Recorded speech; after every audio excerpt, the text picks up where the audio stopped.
What's good, everybody? I am back with another video, and before I get started with this review here, and I am so juiced to show y'all what I have inside, I want to say thanks for stopping by. And if this is your first time here, if you haven't done so already, make sure you do the right thing and hit the subscribe button below. And if you enjoyed the video, then give your girl a thumbs up. So let's get it. I have here this box. So this is like a remix to your standard Jordan 1's box. So instead of it being black with the red Nike and the swoosh, it's a blue box. So it's a gradient that goes from a steel blue color to a navy blue color. And then the Nike and the swoosh is in a sail color. And then throughout the bottom part of the box, there's some stars going on. So I'm gonna do a quick 360 of it. So pretty dope, right? So let's take a look inside.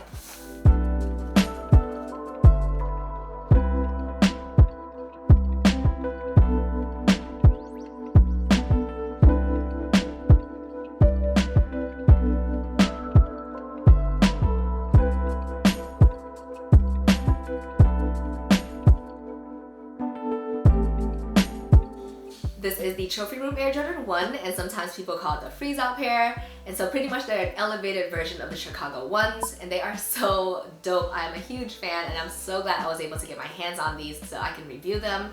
So before we go to the details on the shoe, I want to do a more breakdown of the box, or a more thorough breakdown of the box. So on the inside of the lid, there's some co-branding going on. There's the Trophy Room logo along with the Wings logo. There's a basketball and a banner that says Air Jordan with some stars on it. So inside of the box, there's this bifold card here, and on one side it's supposed to look like a ticket to the All-Star game, which is where the freeze-out story derived from. And then on the other side is a breakdown of what happened. So rumor has it that on that day during his first All-Star game, February 10th, 1985, I arrived. Jordan was frozen out the game. And so some of the veterans who were playing felt some type of way about him, and so they froze him out. So I'm not gonna read it out to you all. You can hit pause and read it for yourself. I'm gonna do a quick pan over.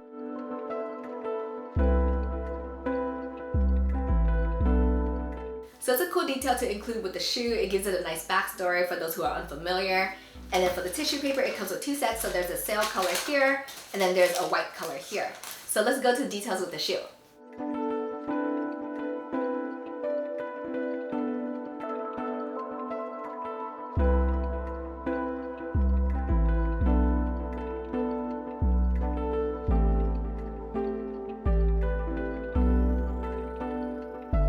So as I mentioned earlier, this is like an elevated version of the Chicago 1's, which is the shoe that Jordan wore during his first All-Star game, so it's only right that they use that colorway as the base for the shoe here. So for the upper of the shoe, wherever you see the red color blocking, there's this really cool crystallized material that overlays it, and so it gives it a really cool shimmery, glistening effect. So depending on how the light hits it, you can see a different color or a different effect.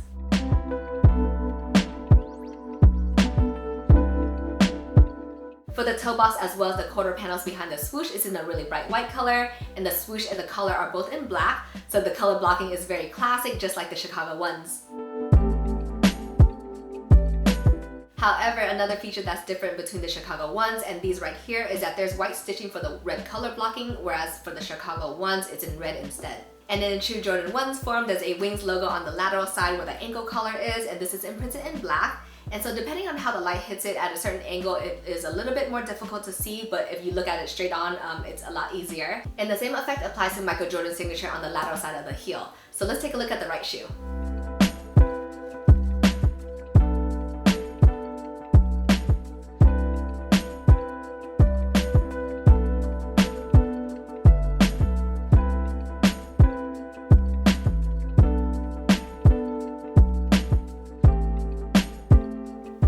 Here we have the right shoe, and Michael Jordan's signature is also on the lateral side for the right shoe, so the same feature applies from the left. It's beneath that crystallized overlay, same thing with the Wings logo.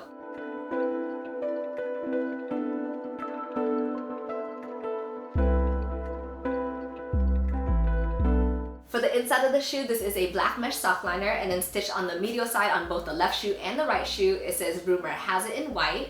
And there's a red insole with a white patch with some co-branding. And it looks just like the inside of the lid right here. For the tongue of the shoe, this is your classic Jordan 1's feature, so it's a cushioned nylon tongue in white, and then the tongue tab is in red, and the Nike Air with the swoosh is also in white. On the back side of the right shoe, there's a black tab that says February 10th, 1985, so that's the day of the All-Star game, and then on the left shoe, it says something different. So there were only 12,000 pairs of these made, and so it says that this is pair number 2790 out of the 12,000. So this shoe comes with 3 sets of laces. So the first set is already pre-laced on and it's in black, and it has a red pair and a white pair here. So if you got them from the trophy room exclusively, then there's a blue pair, but these were not. For the midsole of the shoe, this is in a sail color, and I think it looks really good because it gives it a vintage touch, so just throwing it back to 1985. For the outsole of the shoe, this is your classic Jordan 1's outsole, and every time I review Jordan 1's, I mention that it's the best outsole silhouette in the game. And so I think it looks really cool because it's translucent on this pair. But what's really interesting is that for the edges of the outsole, it's yellowing. So it's more of a sail color, whereas the inside of the outsole is more icy. And then behind the translucent outsole, there's some stars in red and blue. So it's supposed to throw it back to the jerseys that they wore for the All-Star game. So I thought that was super dope. So I like these shoes a lot. I think they're super dope. And I wish they came in GS sizes, but they didn't. Or not that I'm aware of. And probably if they did, they would have had like 4 circulating or something. But yeah, like I mentioned earlier, they're like an elevated Chicago 1, and my Chicago 1s are my top 5 favorite sneakers of all time. So this is, you know, like a remix to it. So I like how they incorporated the sail for the midsole, so it makes it look a little vintage, but at the same time looking really fresh and really frozen. No pun intended. And so I like it a lot. So if you want to cash out, make sure you go true to size like any other Jordan 1s, and thanks for tuning in.